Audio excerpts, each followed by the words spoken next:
And now, here's your host of Shaping Success, Wes Tankersley. What is up, everyone? Welcome to Shaping Success. I am your host, Wes Tankersley. If you can do me a real big favor, if you're watching this live on Facebook, please do a watch party. If you're listening to this on Apple Podcast, please go ahead and do a like, a share, and review. Help me to grow the show. Every little bit helps. Today is episode number 42. My guest is Jon Hutton. I met Jon through a Twitter competition early this year, and he's helped me create a couple things. That great introduction that you saw, as well as my new show logo, is all done by Jon. Jon, welcome to the show. Thank you. Thanks for having me. Yeah, good to have you on. Hey, can you just to get started, can you give us a little background about yourself, where you are, where you come from, kind of why you are into film? So I grew up in Longview, Washington, kind of a small town. And this is at a time where nobody was doing video, like before YouTube, before the internet. I don't know. I always liked being in front of the camera. My parents, they had their little 8mm camera. And I just loved the idea of acting or something in front of it and then seeing it played back. So I used to, I'd just kind of steal their camera, record over these important videos and stuff when I was younger, and make videos with my friends. And over that time, though, something I fell in love with. I started writing scripts and probably about 11 years old. And later got into starting a landscaping business so I could pay for more equipment. But this is all before the internet. It was all pretty, new. But I knew from a pretty young age that I wanted to either be in front of the camera or behind it. So how old are you? You said this is before the internet. I think you're a little bit younger than me. So yeah, I'm 32. 32. Okay. So I just turned 40.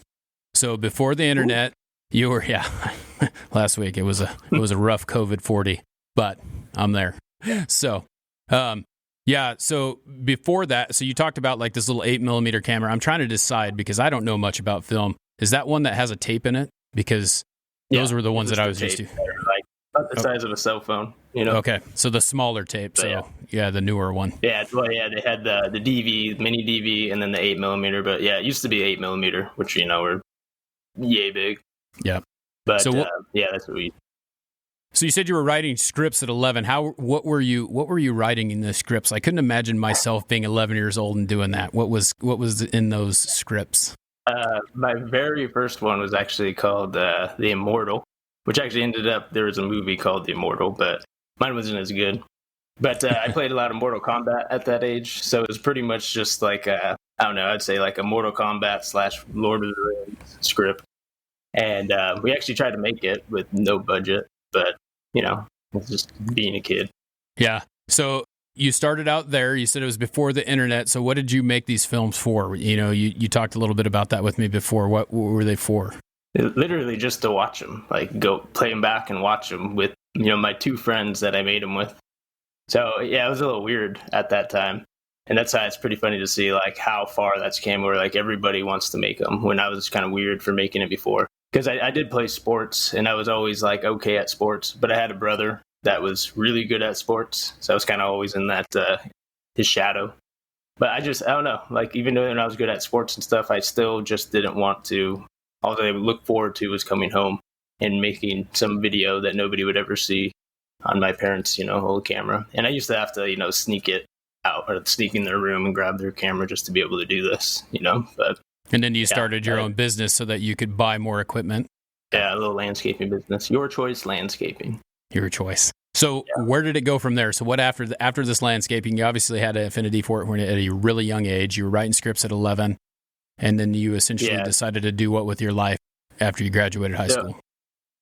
Yeah, so I think right around, it was probably like 14 or 15, they had this, one of the first sites that they had, it was called videoupload.com, like pretty on the nose.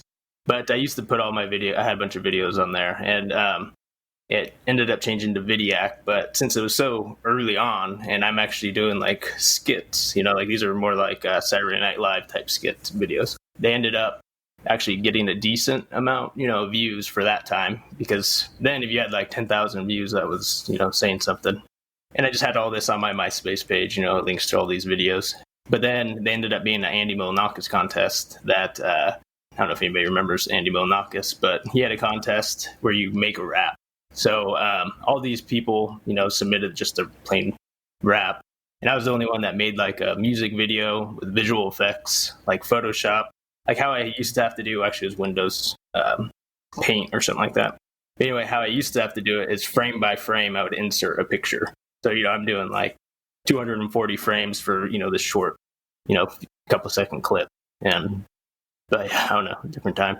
With that contest, though, I got a little recognition because they played that video on MTV2, just part of it during one of his shows. And then they had it on the MTV2 website for like a long time. So like that had millions of people seeing this video. But then when it got voted, there was a kid that was younger than me who actually got won the chance to get onto the show, whereas I just won like a bunch of like entertainment center and stuff. But yeah, that kind of got me going where people looked at it as like, oh, this is something you can actually do. And that led to like eventually getting onto YouTube and having a little success there until I went to film school. So did you go to film school right after you graduated from high school? Did you go straight there, or was there something in between there, or how did that play out? I had a year off. I wasn't even sure if I'd go to film school or not. I actually planned on going to the Navy originally, but I had a friend that I was going in there with. I was like, oh, if I go to the Navy, I could pay for film school. He didn't end up passing one of the tests, so then he just kind of bailed on it. So I waited till the following year. But yeah, I kind of had a year off there where, I was making all these videos for such a long time. And between my senior year before I went to film school, the friends that I made these videos with, like I kind of had that, like, oh, I'm going to do this forever, just making these videos. But everybody moves on. People go to school and stuff. So I got kind of left by myself, so I kind of stopped making them at that point. That following year, I did end up moving down to Los Angeles with a couple of the guys that I used to make those videos with. So it kind of carried out. But it was probably within the first 2 months of being at the New York Film Academy in Los Angeles that one of the teachers was like, if you're going to keep doing YouTube videos, you can pretty much kiss your chance goodbye at doing anything in filmmaking, because it was disrespected at the time. Like nobody saw it as actual filmmaking. It was just, this thing that kids were doing and stuff. And it was a cheap form of production, I guess. Yeah, which is kind of funny because we all know where that ended up and what happened with that. And as far as that went, I mean, did that kind of take the wind out of your sails when you were thinking about that? They're telling you that you're doing something which is still creative. It's still your canvas. It's a whole different situation. But yeah, I have to assume that kind of made you not feel good about what you were doing. Yeah, because the thing is I always had this dream of being a filmmaker, and like that's what I had in mind. So even though I was doing all these videos and stuff that I enjoyed doing, it was all about filmmaking. Like I was like, this is what I'm going to do. So when you go somewhere and the one thing that like you have this one love and you find out that, it's different than what you had in mind, and then somebody just to tell you like, nothing's going to come of that. Yeah, it was a little upsetting. But then I took filmmaking a lot more serious and kind of looked into more of the craft. Because I got to say, like any of the earlier stuff, like I would have to get a little crafty with the practical effects and stuff. But when it came to like well shot cinematography, like it wasn't anything special. But it did kind of help me focus on the craft more. But I felt like I couldn't do those videos anymore. I was like, oh, it's a joke. I wouldn't be seen serious. And it put me in a weird place, I guess, after film school, because I did still try. But I don't know. I guess I used to be happy and like so excited about it. And I think I lost that joy of, like this is what I want to do. Lost that childhood, like that creativity. And there's a quote that I saw not long ago too that said, the successful artists of this time are just kids that didn't get, put down by the world or something like that. But it is true, because like you have to be oblivious to what other people are saying. And any bit of success that I've ever had, it was by going against what anybody else told me, So like I'm in this small town where everybody's like, yeah, you work at a mill or something, like it's paper mill locally. And like that's just what you do, like you get your 9-to-5 job, or you work at a mill and you have a family, take care of them, and like that's your life. Like this is how it is.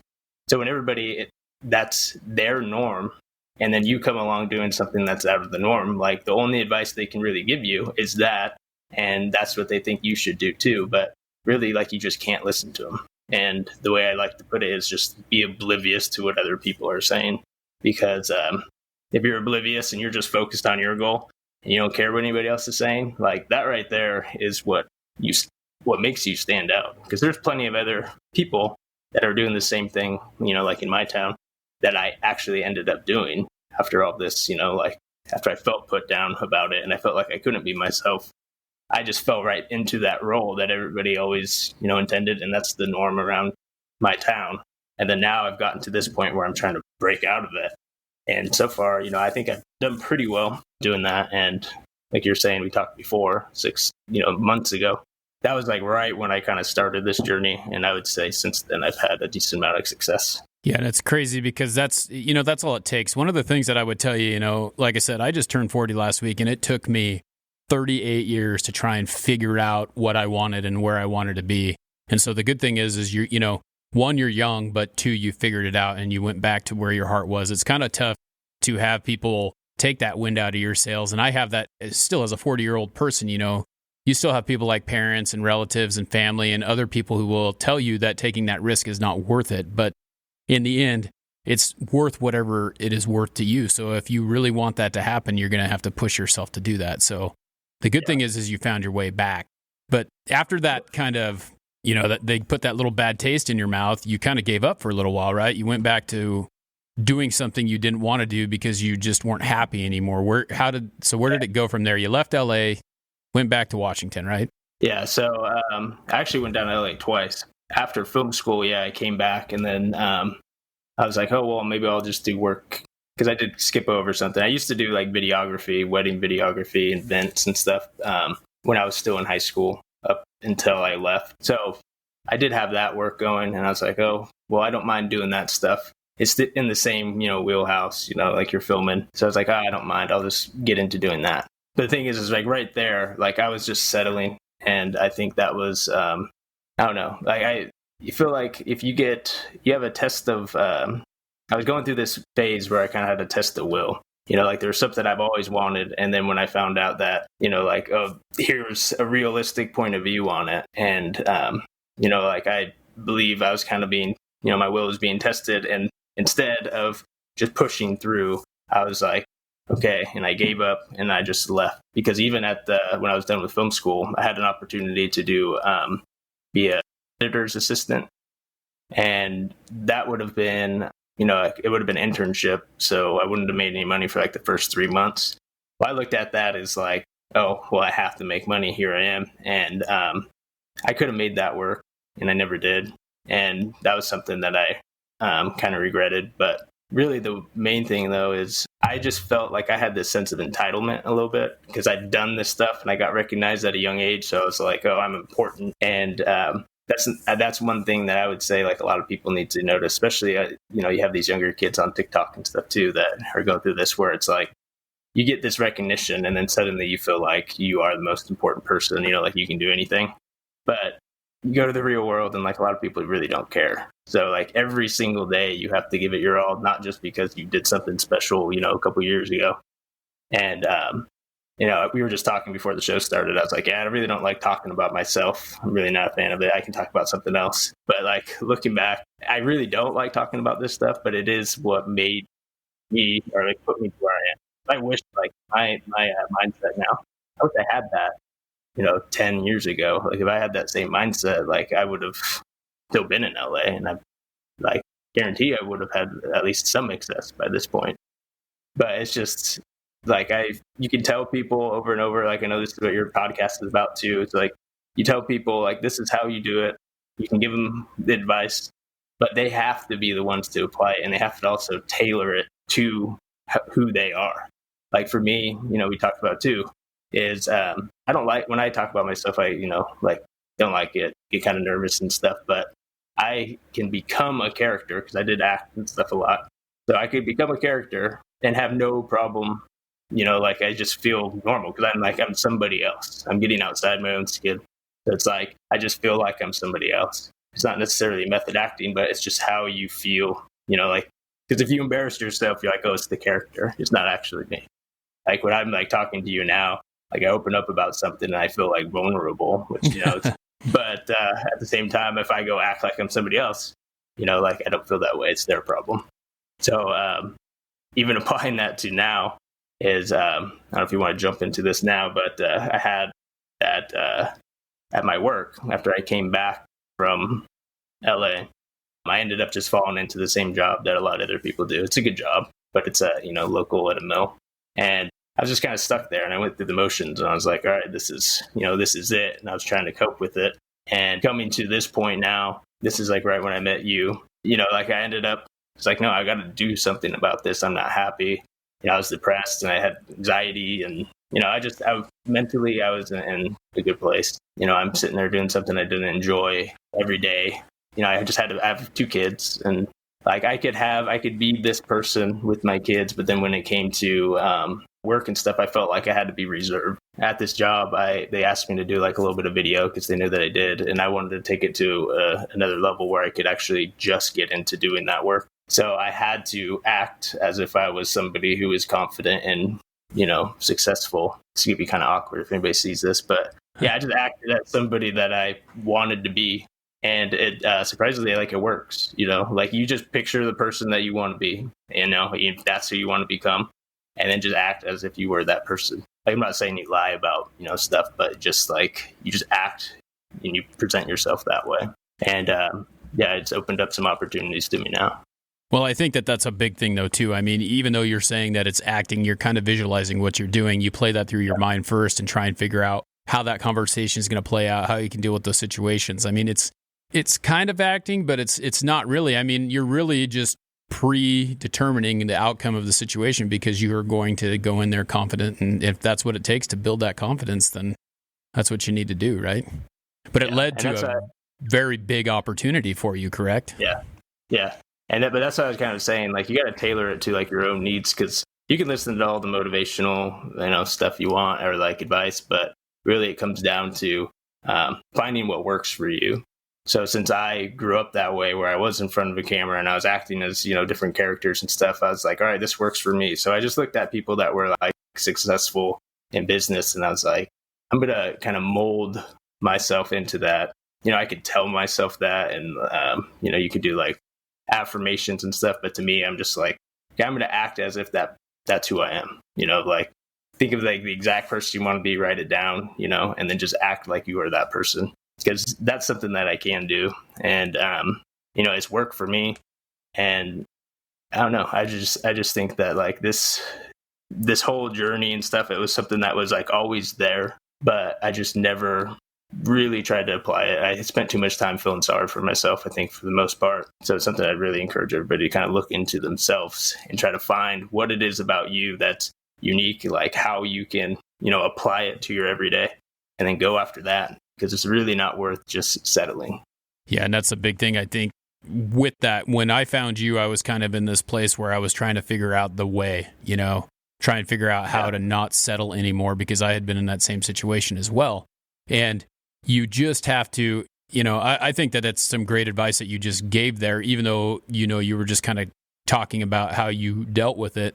People who have that same type of situation need to be able to visualize that and be able to realize that it's there. I mean, because in the end, you do great work and you know that. It's just hard for you to talk about it, about yourself, like you said. Visualizing that and acting that out, I think, is just kind of your way of making it happen. And it worked for you, right? So what happened from that? Yeah. You went in there, you went in as someone different, or acted that you were a successful person. You were a successful person. I mean, that's what happened, right?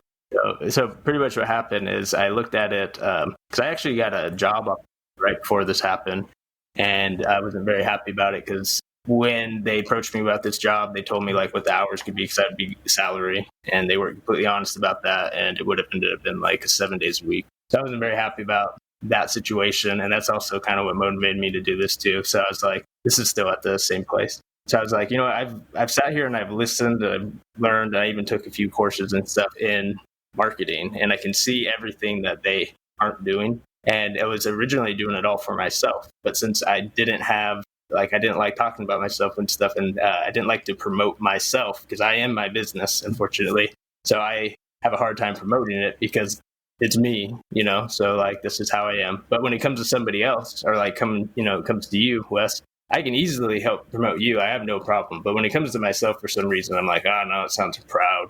I don't want to do that. But I looked at this opportunity where I was like, hey, I could apply all this stuff that I've learned over time, because I've also, I've been in psychology and then obviously production, photography, all that.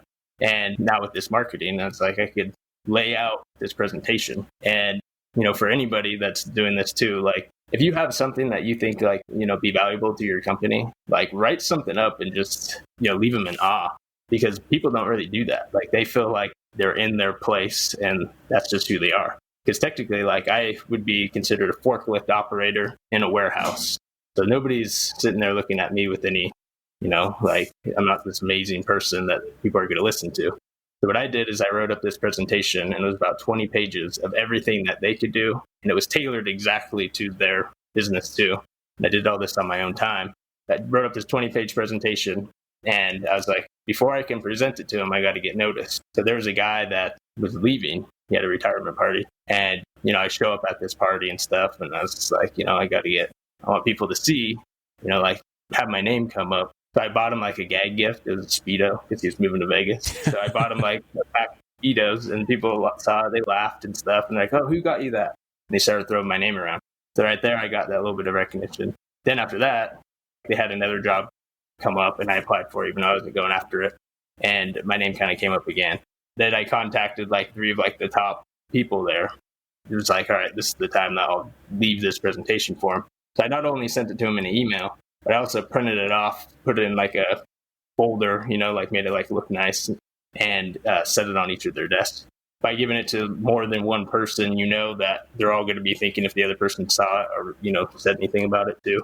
So you reach out to more than one person, and it gets, everybody else thinking like if the other person talked to them. But by doing that, one of the people was, the CEO, and he recommended take it to the head of marketing sales. And then he talked to me about it.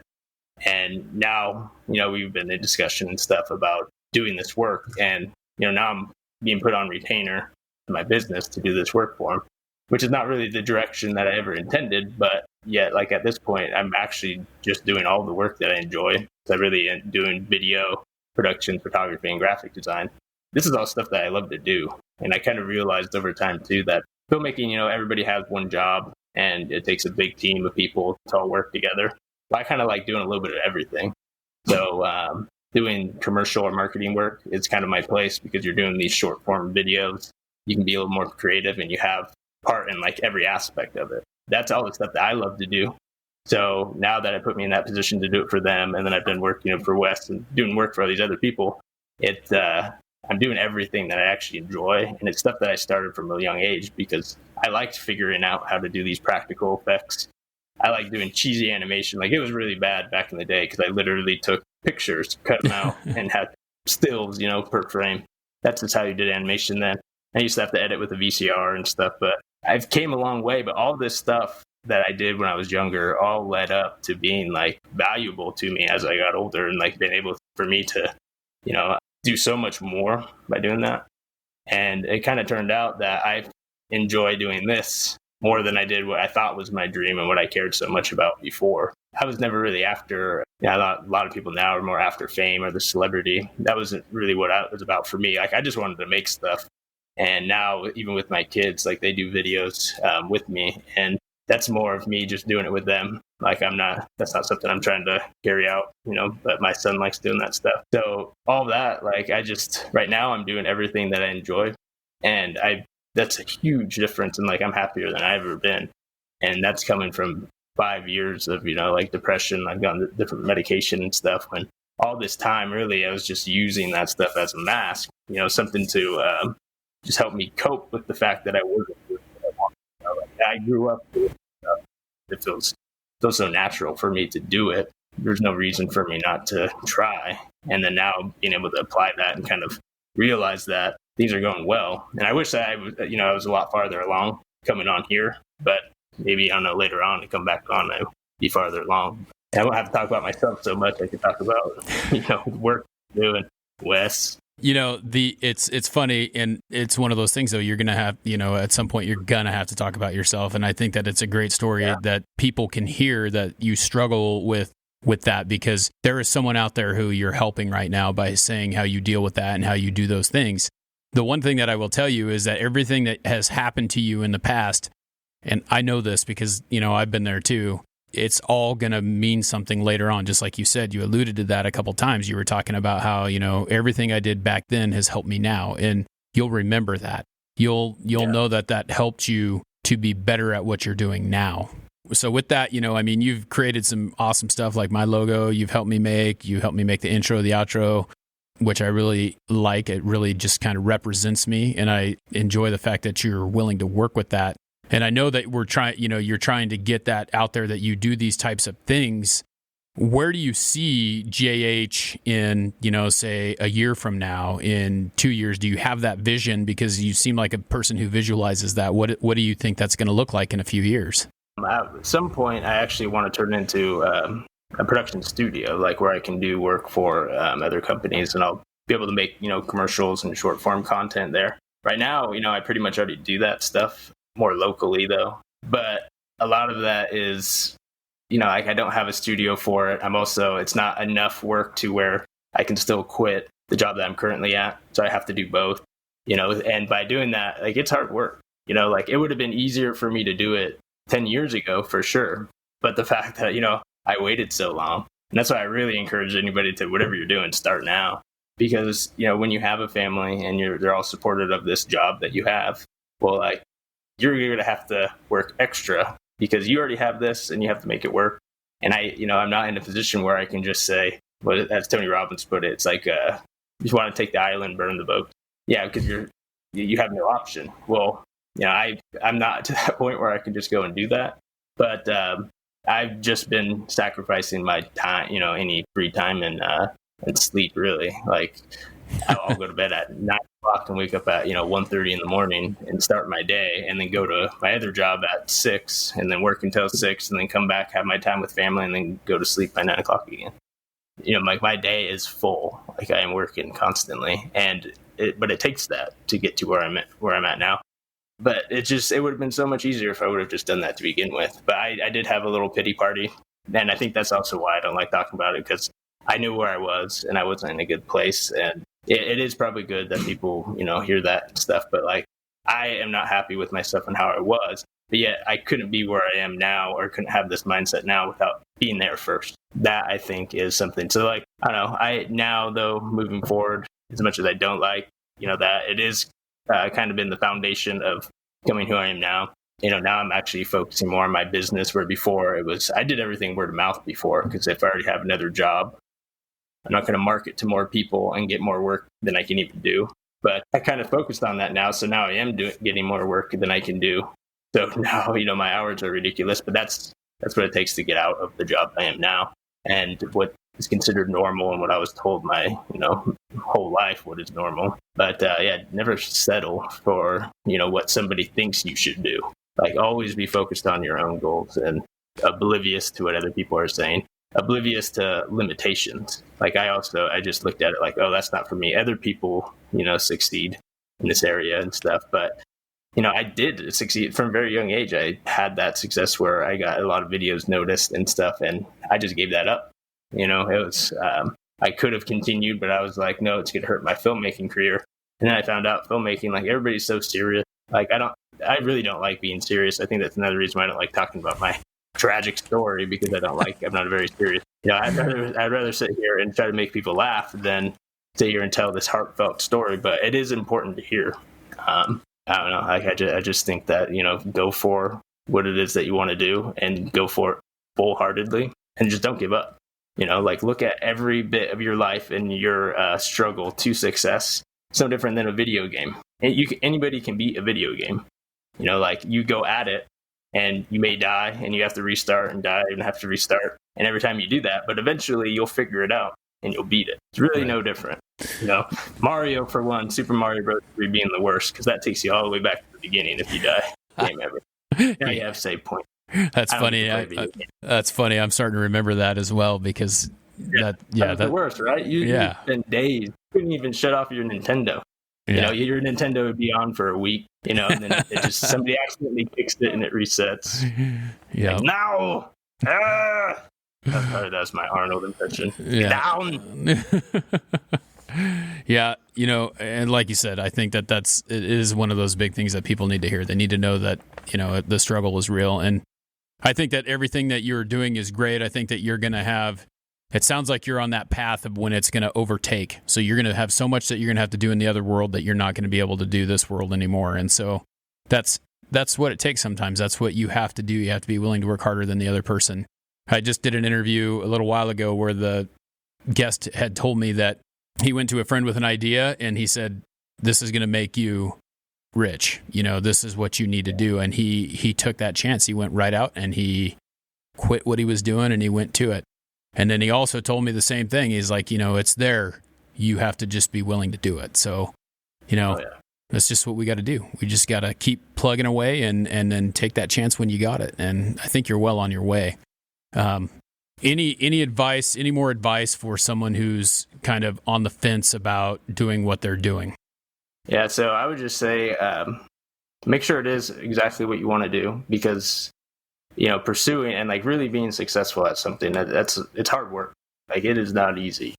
Nothing, if something does happen to land on your lap, like, you won the lottery, but really, like, it's hard work, and it's hard work to get there. If you're trying to get noticed, even social media and advertising and stuff, like, I just recently studied a lot of this, but like it takes work to get there. You got to be, don't look at yourself as better than anybody else, because everybody's kind of in the same mindset. So like, talk to other people, take advice from other people, and then really get an idea of what it is that you're going into, because if you don't like it, it's really hard to succeed at something that you don't like. And there's a speech that Jim Carrey said that it was, you can fail at something that you can fail at the job that you don't love, so you might as well try for the one that you do.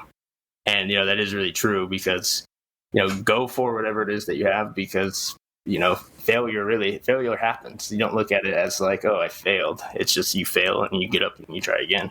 And just like I was talking about levels in a game, everything's beatable. Anybody can do it. Like, impossible is actually possible. So do you just keep at it? Like, you fall, you get back up, you do it again.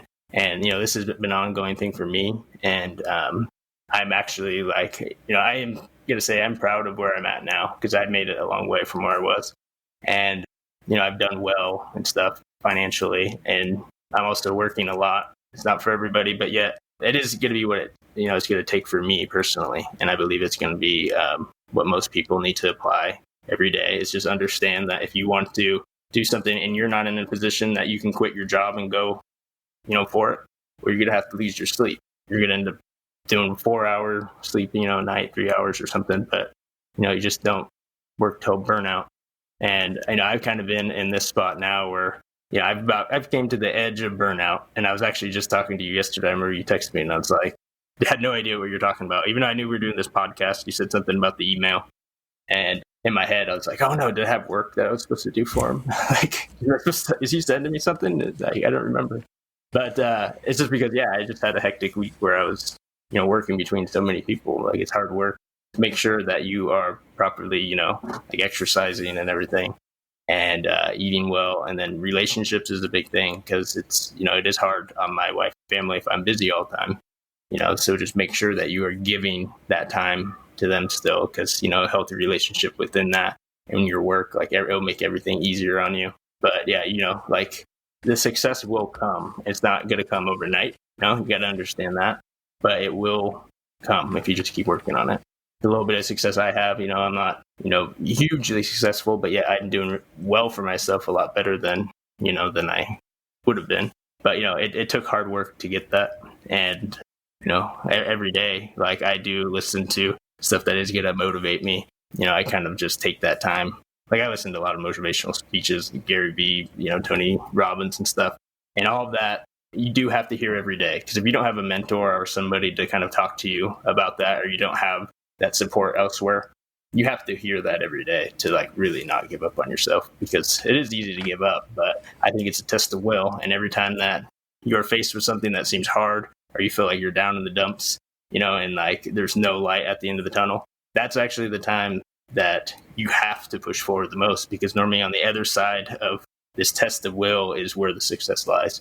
And anytime that I've been faced with something like, I can't do it, I'm like, give up, opportunity opened up right on the other side. And that I like full-heartedly, believe, because literally every time that's happened where I wanted to give up and I pushed through, something good happened. Yeah, so I strongly agree that I strongly think that you should just constantly go towards your dream. Like, don't give up, and it's not worth it. And if you're happy at your day job, that's good. But some people that have, like, for me, doing it so young and starting so early, like, this is just who I am, and I'm not happy at a day job, and this is the type of work that I love to do. And right now, I am happy doing it, but I want more, really. Yeah, and that's the thing. One of the things that a lot of people don't see is that there is failure involved in being successful. So continue to keep doing that. So we're going to get to the last question here in a second, because we're kind of leading into that with the success talk. I want to talk about how you define that. But before we get there, we're going to talk about our last question sponsor. This week's last question sponsor is PodSpout. It's the only tool you'll need to promote your podcast. Visit podspout.com and use code SUCCESS to get 10% off a paid plan. But hey, if you don't want the paid plan, it's free as well. So go ahead and head over to podspout.com to promote your podcast. All right, Jon. Hey, it's been awesome having you on here. We did a little bit of an interview a few months ago. We've talked quite a bit over here. You've created a lot of stuff for me, and I'm thankful that you do that. And I want everyone to know that this is the kind of thing that you're looking to do. But the show is called Shaping Success, and for that reason, we were talking about success, and I think that we're going to kind of get to your definition of that here pretty quick. But what is that? What does it look like for you to be successful? What is the shape of your success? I think success to me is waking up every day and, being excited to work. Like, there's times that I can't go to sleep because I'm excited to work in the morning, and I'm excited at 9 p.m. I'm excited to wake up at 1:30 a.m. and start working. That to me is success. Like, I achieved that. Now I just want to do more of it. So if you've reached that point where you love every day, like you love what you do, like, yeah, you've reached success. There's levels of success, I believe. And, like, you can be at a certain level. And right now I just want to be even higher. I love what I do. So in my opinion, I did succeed. And now I just want to do that only and not work 90 hours, a week. So if someone wants to reach out to you and have you do kind of like a branding package or create some videos, intros, outros, podcast, any types of videos, where can they find you? Instagram would be at _JH_visuals. That's also the same for Twitter. You could reach me there. And then Facebook is just at JH Visuals. But yeah, if anybody contacts me there, I'd be more than happy to do work for them. And if you mention the podcast, I'll do it for half off. Oh, dang. Listen to that. Reach out to Jon to get half off your podcast. Just tell him about the podcast. Hey, that's the thing. You got to realize that we can find you wherever you are. I'll link it in the show notes, but he's willing to help you out. He's been helping me out quite a bit lately. Created intros, outros, logos. This is actually the second or third logo that he's made for me. So reach out to Jon if you have it. Yes, this is me. Yeah. I mean, this is me. So me and my friend were talking about that earlier, how this is me. So I appreciate you helping me to find that. Yeah. I got one comment really quick. All right, let's go for it. You look really good with a beard. Oh, thanks. I gotta say, you look really good with a beard. Yeah. And by the way, how tall are you? Because I pictured you as like a 5'5". Oh no, not really. But, you're like what, 6'4"? 6'3". Yeah, 6'3". 6'3"? Yeah, okay. My brother's 6'5", and I don't know. He played sports. He was always way better than me, though. Like I said, I was just like in his shadow constantly. Yeah. But well, my wife hates the beard, and I trimmed it up a little bit, and I'm kind of like, I need to let it grow out some more. So I'm gonna let it grow out again, and I'll probably trim it again. But I had a guest that told me you can't be a wizard without a beard, so that's what I'm working on. Yeah, so, I like it. You should keep it. I appreciate it. Well, hey, Jon, thanks for taking the time. I know that you're probably a little tired because you said you worked pretty late last night, but yeah, I got like 3 hours of sleep. Yeah. Yeah. Well, go back to sleep. Thanks, man. All right, everyone, that's the end of the show. I wanted to say thank you for tuning in. Again, if you're listening to this on the podcast or watching it on the live show, please like, share, and review it. Help me to grow the show. Until next time, I challenge you to find the shape of your success.